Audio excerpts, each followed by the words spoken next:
Nah, bulan pertama dari penanggalan tahun Hijrah dinamakan Al-Muharram, menggunakan al. Ingat, bukan tanpa al, tapi Al-Muharram. Kenapa diberikan penegasan ini dan dikukuhkan pada masa-masa keislaman dengan nama ini? Seakan-akan memberikan kesan kepada kita, kalau Anda ingin mulai berhijrah, mendekati Allah dan Rasulnya, ingin lebih baik dalam tuntunan syariat, maka cara pertamanya, mulailah dengan meninggalkan segala yang diharamkan oleh Allah Subhanahu wa Ta'ala. Mulai tinggalkan segala yang dilarang oleh Rasulullah SAW. Ketika Anda berhasil meninggalkan segala yang dilarang dan diharamkan itu, maka insya Allah kebaikan-kebaikan akan mulai tumbuh dalam diri kita. Nah, jadi kalau orang jahiliyah saja di bulan-bulan ini bisa meninggalkan hal-hal yang tidak baik, maka seharusnya orang-orang sekarang yang sudah keluar dari fase jahiliyah itu sudah harus lebih daripada mereka. Karena itu sebagian ulama mengatakan, jika ada seorang yang berusaha berbuat maksiat, sengaja berbuat yang haram di bulan-bulan ini, itu dosanya lebih besar dibandingkan bulan-bulan biasa. Ada rumus yang paling mudah. Dalam setiap kehidupan kita, segala hal itu pasti berlawanan. Quran surah 51 ayat 49. Wa min kulli syai'in khalaqna az-zawjayn la'allakum tadhakkarun. Paling kiri sebelah bawah. Dan setiap segala hal kami ciptakan berlawanan, berpasangan, supaya kalian bisa menyadari hanya Allah yang tidak punya pasangan. Perhatikan baik-baik. Bahkan dalam sifat pun ada baik, ada buruk. Nah, dalam rumus ketentuan sifat sederhana. Jika ditemukan dua hal yang berlawanan dan Anda ingin memunculkan lawan yang dominan, maka turunkan lawannya. Tepikan. Misal, Anda ingin naikkan sifat baiknya. Bagaimana cara gampangnya? Maka hilangkan sifat buruknya. Begitu yang buruknya ini turun, otomatis yang baiknya akan muncul. Contoh, di sini ada jujur, di sini ada dusta. Kalau Anda ingin jadi seorang yang jujur, sederhana sebetulnya, tinggalkan dusta. Maka jujur akan tampak. Jika Anda ingin jadi orang tawadhu, maka tinggalkan sombong. Ketika Anda bisa meninggalkan yang sombong, maka muncul yang tawadhu. Kalau Anda ingin jadi orang sabar, maka berusaha untuk meninggalkan amarah. Marah, tinggalkan. Berlatih untuk menekan, tekan. Begitu ditekan amarah, sabar muncul. Paham? Nah, bulan-bulan yang ini itu dijadikan oleh Allah Subhanahu wa Ta'ala sebagai latihan meninggalkan yang haram, sehingga ketika seseorang meninggalkan yang tidak baiknya, maka yang baiknya akan mulai muncul dalam kehidupan dia. Itulah yang dimaksudkan praktek di 4 bulan ini, supaya aura kebaikannya menyebar di 8 bulan setelahnya, dan yang haram bisa kita tinggalkan selamanya.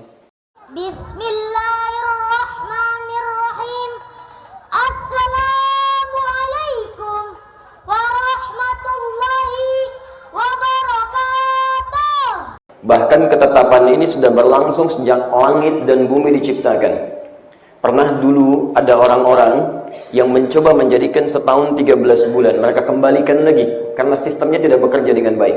Sengaja berbuat yang haram di bulan-bulan ini, itu dosanya lebih besar dibandingkan bulan-bulan biasa. Sebelum kita melanjutkan materi pembahasan sifat salat Nabi SAW, saya ingin ingatkan bahwa saat ini masih termasuk dalam rangkaian bulan Al-Muharram di tahun Hijrah. Ada Muharram, ada Al-Muharram, itu berbeda. Kalau disebutkan Muharram, itu artinya menunjuk pada segala hal yang diharamkan. Dusta itu muharram, ghibah itu muharram, mencuri itu muharram, korupsi itu muharram, berselisih itu muharram. Jika Anda ingin menjadikan segala bentuk larangan ini menjadi waktu dan komitmen untuk meninggalkannya, maka di antara rumusnya Anda tambahkan al di depan kalimatnya. Maka berubahlah kalimatnya dari Muharram menjadi Al-Muharram. Nah, bulan pertama dari penanggalan tahun Hijrah dinamakan Al-Muharram, menggunakan al.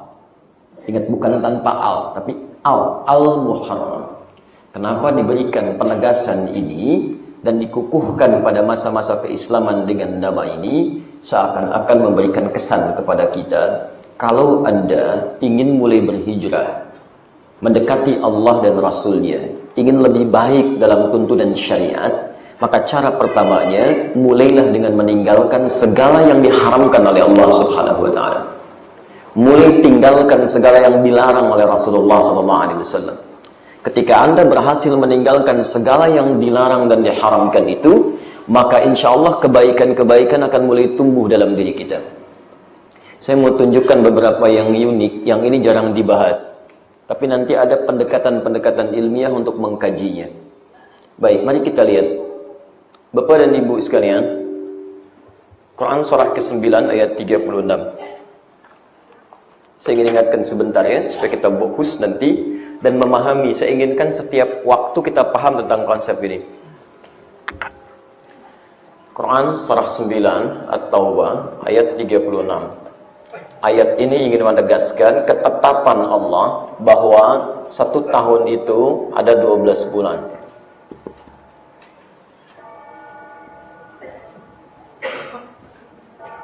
Inna iddatash syuhur 'inda Allah 12 syahran fi kitabillah. Sungguh jumlah bilangan bulan yang ditetapkan oleh Allah Subhanahu wa Ta'ala dalam kitabnya selama setahun itu ada 12 bulan. Yauma khalaqas samawati wal ardh. Bahkan ketetapan ini sudah berlangsung sejak langit dan bumi diciptakan. Pernah dulu ada orang-orang yang mencoba menjadikan setahun 13 bulan. Mereka kembalikan lagi karena sistemnya tidak bekerja dengan baik. Setahun 12 bulan sejak langit dan bumi diciptakan. Lihat baik-baik. Minha arba'atun hurum. Dari 12 bulan ini ada 4 dikenal dengan bulan hurum. Jamak dari kata haram. Ingat, hurum jamak dari kata haram. Haram, kalau disebutkan haram, ini hukumnya. Perbuatannya disebut dengan muharram. Muharram. Hukumnya disebut dengan haram. Mencuri itu muharram. Hukumnya haram. Jelas? Dusta itu muharram. Hukumnya haram. Bila dijamakkan jadi hurum. Di antara 12 bulan ini ada 4 bulan yang spesial disebut dengan bulan hurum. Disebut dengan bulan hurum. Kenapa dinamakan dengan bulan hurum? Ini yang ingin saya tegaskan. Seakan-akan Allah mengingatkan kita, terkhusus memberikan latihan di 4 bulan ini agar kita terbiasa meninggalkan segala yang diharamkan oleh Allah Subhanahu wa Ta'ala. Latihan. Tinggalkan. Sehingga dengan latihan meninggalkan segala yang haram itu, kebiasaan itu bisa dibawa ke 8 bulan berikutnya. Jelas ya? Ditegaskan di situ. Sampai ketentuan ini, mohon maaf, 4 bulan untuk latihan meninggalkan segala yang diharamkan ini tidak hanya berlaku sejak masa Nabi Muhammad SAW. Ya, jauh sebelumnya ketentuan ini sudah berlaku, bahkan secara lisan turun-temurun ke lisan-lisan generasi setelahnya. Menariknya, orang jahiliyah pun itu sudah mendapatkan informasi ini. Sehingga mereka punya kebiasaan yang unik. Khusus 4 bulan ini, mereka bisa berhenti berperang, Pak. Punya kesepakatan, bulan ini jangan saling celak deh. Jangan saling serang dulu. Jangan saling berkelahi. Jadi kalau ada yang mencelak sekarang, balasnya bulan depan. Ya, jahiliyah namanya, jahiliyah, gitu kan? Nah, 4 bulan ini itu 3 berurutan, kata Nabi, thalatha mutawaliyat. Bulan ke-11 dikenal dengan Dzulqa'dah. Bulan ke-12 dikenal dengan Dzulhijjah. Bulan yang pertama disebut dengan Al-Muharram. Dan bulan yang ke-7 disebut dengan Rajab. Rajabul Mudhar, ma baina Jumada wa Sya'ban. 11, 12, 1, 7. 4 bulan ini. Lihat baik-baik, saya ingin ingatkan dulu pelan-pelan ya. Perhatikan baik-baik. Sejak zaman sebelum diutusnya Nabi SAW, bahkan orang jahiliyah pun sudah memahami tentang keutamaan 4 bulan ini. Mereka bisa berhenti berperang, bisa berhenti berselisih, saking taunya mendengar bahwa ini bulan-bulan yang sangat diagungkan dalam tradisi kehidupan mereka. Nah, jadi kalau orang jahiliyah saja di bulan-bulan ini bisa meninggalkan hal-hal yang tidak baik, maka seharusnya orang-orang sekarang yang sudah keluar dari fase jahiliyah itu sudah harus lebih daripada mereka. Karena itu sebagian ulama mengatakan, jika ada seorang yang berusaha berbuat maksiat, sengaja berbuat yang haram di bulan-bulan ini, itu dosanya lebih besar dibandingkan bulan-bulan biasa. Hati-hati ya, hati-hati. Nah, karena itulah, sekarang lihat baik-baik ya, saya berikan gambaran yang paling mudah. Perhatikan sini. Bapak dan Ibu sekalian, apa lawan yang haram? Halal. Lihat sini baik-baik. Saya ingin Anda memahami dulu ya.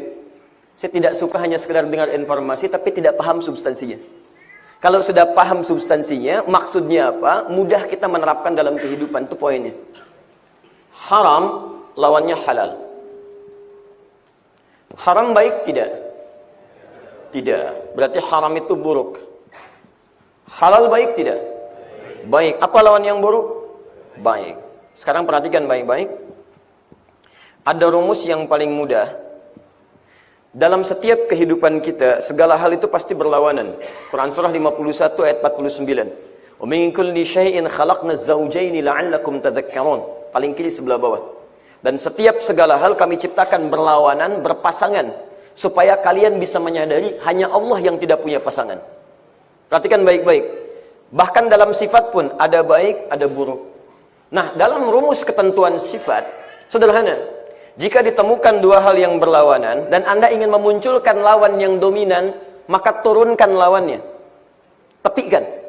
Misal, Anda ingin naikkan sifat baiknya. Bagaimana cara gampangnya? Maka hilangkan sifat buruknya. Begitu yang buruknya ini turun, otomatis yang baiknya akan muncul. Contoh, di sini ada jujur, di sini ada dusta. Kalau Anda ingin jadi seorang yang jujur, sederhana sebetulnya, tinggalkan dusta. Maka jujur akan tampak. Jika Anda ingin jadi orang tawadu, maka tinggalkan sombong. Ketika Anda bisa meninggalkan yang sombong, maka muncul yang tawadu. Kalau Anda ingin jadi orang sabar, maka berusaha untuk meninggalkan amarah. Marah, tinggalkan. Berlatih untuk menekan, tekan. Begitu ditekan amarah, sabar muncul. Paham? Nah, bulan-bulan yang ini itu dijadikan oleh Allah Subhanahu wa taala sebagai latihan meninggalkan yang haram, sehingga ketika seseorang meninggalkan yang tidak baiknya, maka yang baiknya akan mulai muncul dalam kehidupan dia. Itulah yang dimaksudkan praktek di 4 bulan ini, supaya aura kebaikannya menyebar di 8 bulan setelahnya, dan yang haram bisa kita tinggalkan selamanya. Nah, ini teman-teman sekalian, pada masa kemudian masa Islam, terkhusus zamannya Umar bin Khattab radhiyallahu taala anhu, yarhamukallah. Kemudian atas usulan Ali bin Abi Thalib radhiyallahu taala anhu, ditetapkanlah kemudian 12 bulan nama-nama yang sebelumnya sudah ada penamaannya di masa lalu, ditetapkan lagi kemudian di kalender Islam dengan penamaan tahun Hijriyah. Nama tahunnya berubah jadi tahun Hijriyah. Tapi nama bulannya dipertahankan. Saya ulang ya. Nama tahunnya berubah jadi Hijriyah, tapi nama bulannya dipertahankan. Sekarang lihat baik-baik. Saya ingin tunjukkan bagaimana filosofi kata-kata ini dalam sisi pandangan bahasa terkait dengan nama hijrah. Fokus ya. Saya sudah pernah terangkan di Jagakarsa dulu bagi teman-teman yang sempat hadir pada saat itu. Hijriyah berasal dari kata hijrah. Artinya berpindah pada segala hal yang lebih baik menurut Allah dan Rasulnya. Ingat, bukan sekedar pindah ya. Anda pindah dari Tanah Kusir ke Bekasi, tapi perpindahan Anda tidak membuat Anda lebih dekat dengan Allah. Maka orang Arab tidak menyebut hijrah. Itu disebut intikal namanya. Ana intaqaltu min Tanah Kusir ila Bekasi. Tapi kalau perpindahan Anda menjadikan Anda semakin dekat dengan Allah. Misal, Anda pindah dari Tanah Kusir ke Tanah Suci misal. Baik, dengan tujuan tertentu, lebih dekat ke masjidnya, lebih dekat ibadahnya, maka ini yang dimaksudkan dengan hijrah. Sama antum kerja di pekerjaan yang memang gajinya besar, bisa ratusan juta, tapi sholatnya terhambat, baca Quran susah, mau menerapkan kebaikan sulit, lalu Anda berpindah pada perusahaan lain yang gajinya di bawah itu, misal 10 juta, 20 juta, tapi sholatnya enak, baca Quran nyaman, segala bisa dilakukan yang baik-baik, maka itu yang dinamakan dengan hijrah. Paham ya? Nah, sekarang lihat baik-baik. Kalau Anda ingin menjadikan sifat hijrah ini melekat dalam kehidupan kita setiap waktu. Saya ingin terus lebih baik. Hari ini lebih baik daripada kemarin. Jam ini lebih baik dari sejam yang lalu. Langkahnya lebih baik dari yang kemarin. Maka tambahkan ya nisbah. Sebelum huruf akhirnya, tambah huruf ya. Berubah kalimatnya dari hijrah menjadi hijriyah. Kenapa tahunnya disebut dengan Hijriyah? Seakan-akan memberikan pesan kepada kita bahwa dalam perjalanan tahun ini, setiap waktu Anda mesti lebih baik daripada sebelumnya. Jadi kalau kemarin Anda baca Quran cuma 10 ayat, sekarang naikkan 20 ayat. Kemarin Anda tidak sholat sunnah, sekarang sholat sunnah. Jadi kalau ada yang disebutkan tahun berapa sekarang Hijriyahnya, begitu keluar kalimat Hijriyah, itu pesan melekat dalam diri kita bahwa kita sedang disentuh. Apakah kamu sudah lebih baik daripada sebelumnya sejak saat ini? Itu poinnya. Nah, bagaimana rumusnya menjadikan hidup kita lebih baik? Diturunkan dalam nama-nama bulan. Ini yang seringkali, maaf ya, banyak orang berusaha menghilangkan nama-nama bulan ini atau sekedar menyantumkannya dalam kalender tapi tidak paham maknanya. Seharusnya ketika diingatkan tanggal berapa sekarang Al-Muharram, disebut Al-Muharram, saya harus meninggalkan yang haram-haram. 1. Al-Muharram. 2. Tidak ada nama bulan, Wallahu a'lam. Nah, fokus. Antum nih masih dihafal-hafal Hijriyah, susah ya. Baik, lihat. Setelah Al-Muharram, bulan kedua Safar. Saya tulis dulu ya. 3. Rabiul Awal. 4. Baik. 4 apa? Yang Rabiul Akhir angkat tangan.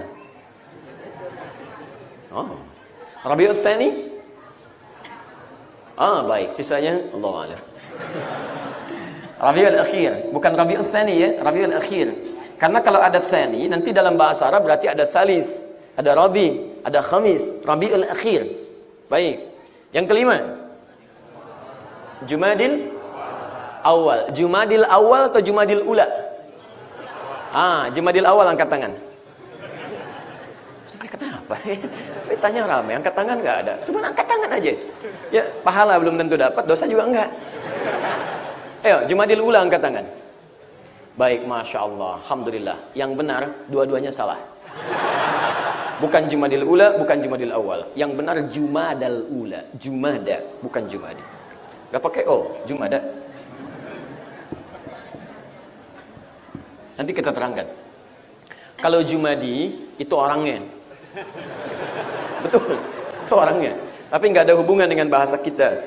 Jumada itu terkait dengan keadaan yang menghasilkan kering. Makanya disebut dengan musim gugur. Jumada itu kering, gugur, kerontang. Daun mulai jatuh, mulai kering, kan? Nah, kalau Jumadi itu orangnya.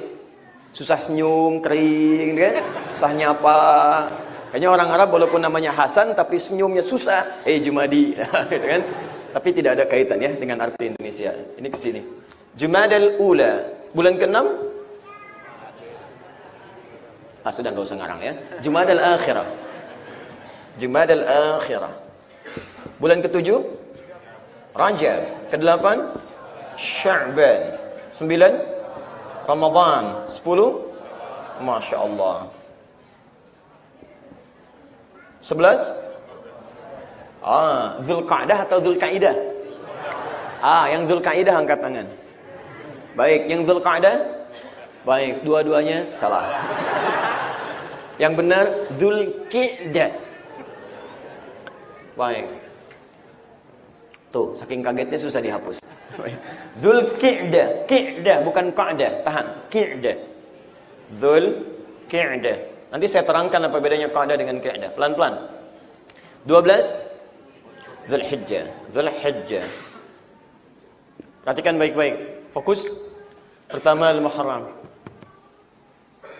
Ini sudah saya jelaskan, mulai meninggalkan segala yang diharamkan. Kedua Safar. Safar. Safar itu bisa berarti dari dua asal. Satu, berasal dari kata sifr. Sifrun. Artinya 0, kosong. Sifrun, sifr, kosong. Kedua, bisa terambil dari kata safra, asfar, sesuatu yang menguning. Ya, Quran surah kedua Al-Baqarah dari ayat 69. Safra'u faqi'un launuha tasrun nazirin. Ketika diminta menyembelih sapi, mereka bertanya sapi warnanya apa? Ma launuha. Turun ayat cari sapi yang warnanya kekuning-kuningan, safra. Dulu di zaman jahiliyah, kenapa dinamakan dengan bulan Safar? Karena sejak bulan kedua ini, orang-orang mulai keluar dari daerah-daerah Mekah untuk merantau. Ya, ada yang pergi ke Syam, ada yang pergi ke Syria, dagang. Termasuk Nabi SAW itu pernah pergi ke Syam. Beliau ditemani oleh pamannya. Kemudian nanti dengan maisarah saat mulai beranjak dewasa dan sebagainya. Karena orang mulai banyak keluar dari Mekah, seakan-akan Mekah banyak yang meninggalkan, seakan-akan tempat Mekah menjadi tempat yang kosong. Karena orang sudah mulai keluar. Ini bahasa kiasan. Untuk apa mereka keluar? Untuk mencari emas ketika kembali yang berwarna kekuning-kuningan. Karena itulah kemudian bulan ini dinamakan dengan bulan Safar. Perhatikan baik-baik, ini jarang diterangkan. Tapi ketika pada masa Islam, kenapa dipertahankan namanya setelah Al-Muharram jadi Safar? Untuk memberikan keterkaitan makna dengan yang pertama. Lihat, Safar dari kata sifar, artinya kosong. Kalau orang sudah meninggalkan yang haram-haram dalam dirinya, maka yang haram itu sudah tidak ada tempat lagi dalam diri kita, kosong. Paham? Anda tinggalkan dusta, Anda tinggalkan yang buruk di mata, tinggalkan yang buruk di lisan, yang buruk di tangan, yang buruk di kaki. Kalau yang buruk-buruk sudah ditinggalkan, maka tidak ada tempat lagi dalam diri kita untuk yang haram-haram. Sifar. Kalau sudah tidak ada tempat untuk yang haram-haram, kosong, maka muncullah Rabi'. Rabi' itu asalnya bunga mulai tumbuh, yang dengan tumbuhnya itu kemudian menghadirkan, suasana yang enak, pemandangan yang indah, dan senang orang melihatnya. Antum kalau nanam pohon, yang diharapkan apanya? Buahnya, pohon yang ada buahnya. Tapi kalau antum nanam bunga, yang diharapkan apanya? Bunganya. Perhatikan baik-baik. Bukankah ibu kalau merawat bunga, kalau masih batang kan belum senang? Tapi begitu muncul bunganya, gembira kita mulai muncul. Lihat baik-baik. Tidak pernah dalam bahasa Arab disebutkan kalimat Rabi, kecuali menunjuk kepada hal-hal yang menyenangkan, baik dan menyenangkan. Kalau orang sudah bisa meninggalkan yang haram, kosong dari yang haram, maka akan muncul yang baik-baik yang menyenangkan dalam hidupnya. Antum tidak akan pernah melihat yang buruk-buruk, lihatnya yang baik-baik. Ketika yang baik dilihat, akan senang perasaan Anda. Demi Allah saya katakan ya, mohon maaf.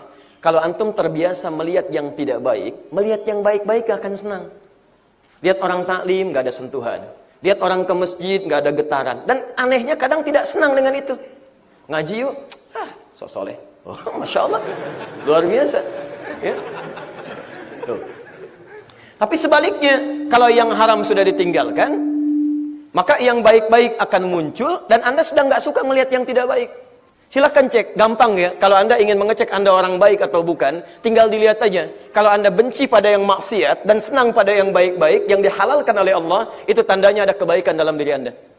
Tapi kalau Anda masih menyukai yang tidak baik, mohon maaf, dan ada perasaan tidak nyaman melihat yang baik-baik, itu menunjukkan ada masalah dalam diri Anda. Termasuk pasangan. Kalau Anda melihat pasangan Anda menyenangkan, perasaannya enak, ini menunjukkan bahwa ada kebaikan dalam diri Anda.